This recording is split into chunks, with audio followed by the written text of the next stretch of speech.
देखिए, मैं मंत्री होने के नाते खुला कह रहा हूँ, जो व्यक्ति इस प्रकार का घिनौना काम करता है, किसी भी जाति या किसी धर्म का नहीं होता, वो केवल एक वैशी दरिंदा होता है।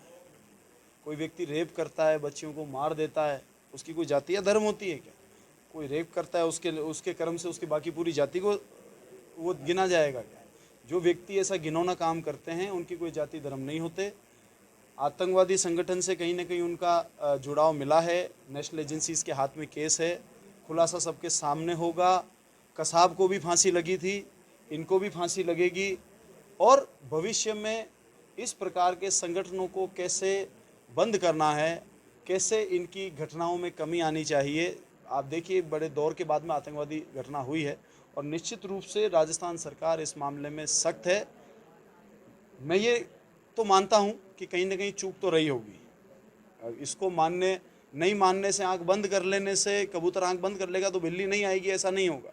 चूक तो हुई है, लेकिन भविष्य में कैसे सुधार हो इसके ऊपर काम किए जाएंगे। देखिए, चूक का तो ऐसा है कि पुलवामा में हमारे 50 सैनिक मारे गए थे, वो भी एक बहुत बड़ी नेशनल एजेंसीज की चूक थी, लेकिन उसका दोषारोपण तो किसी ने प्रधानमंत्री के ऊपर तो नहीं किया।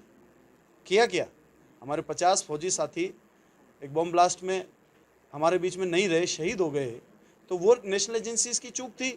तो किसी ने ये तो नहीं कहा कि प्रधानमंत्री जी ने ऐसा करा है।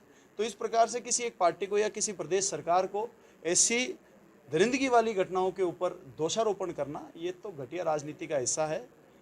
अशोक गहलोत जी के राज में सदैव ही प्रदेश के भले का काम हुआ है, आगे भी होगा। भारतीय जनता पार्टी, ठीक है, उनको बोलने का मौका मिल गया, वो कुछ भी बोल सकते हैं, विपक्ष में हैं, उनको निश्चित रूप से कोई भी ऐसी घटना हो तो मजबूत विपक्ष के रूप में उनको इसका विरोध करना चाहिए। और जब एक अच्छा मजबूत विपक्ष विरोध करता है, तब बेहतर पॉलिसीज और बड़ी सावचेती से काम होता है। तो मतलब उनको क्या गुलाब का फूल दिया, जिन विधायकों को खरीदा, मतलब कुछ तो क्या दिया उनको, या कोई सपना दिखाया क्या? मतलब ऐसा क्या दिया कि उन्होंने अपनी पार्टी छोड़ दी? कोई तो, हमको तो खबरें आ रही है कि 50-50 करोड़ रुपए दिए, ऐसा कुछ। और मुझे लगता है कि ये तो लोकतंत्र के लिए खतरा है कि आप वोट किसी को भी दो, बीजेपी 50-50, 100-100 करोड़ में खरीद लेगी। तो आपको क्या लगता है कांग्रेस का नुकसान है? कांग्रेस का नुकसान नहीं, आपका नुकसान है। आपके वोट की वैल्यू, उन्होंने पैसा लगा दिया। कांग्रेस ने 72 साल देश पर राज किया, कभी भी लोकतंत्र को तोड़ा नहीं, किसी की सरकार को खरीदा नहीं, कोई विधायक को खरीद कर ऐसे सरकारों के तख्ता पलट नहीं किए। जहाँ पर भारतीय जनता पार्टी की सरकार आ गई तो 5 साल जनता जनार्दन के आदेश को अपने सिर पर रखते हुए काम किया विपक्ष के रूप में। फिर जब राज में आए तो राज में काम किया। यही लोकतंत्र की खूबसूरती है। ऐसे तो इससे नुकसान आपको क्या लग रहा है? कांग्रेस का नुकसान नहीं है, आपका नुकसान है, देश की जनता का नुकसान है कि देश की जनता वोट किसी को भी दे। ये तो वही वाली बात हो गई, मशीन मैनेज है, वोट किसी को भी दे और चला जाए बीजेपी को।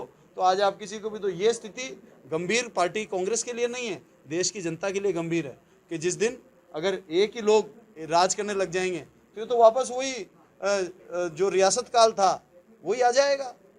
फिर आपके अधिकारों की रक्षा कौन करेगा? मार दो कांग्रेस को, एकमात्र विपक्ष है।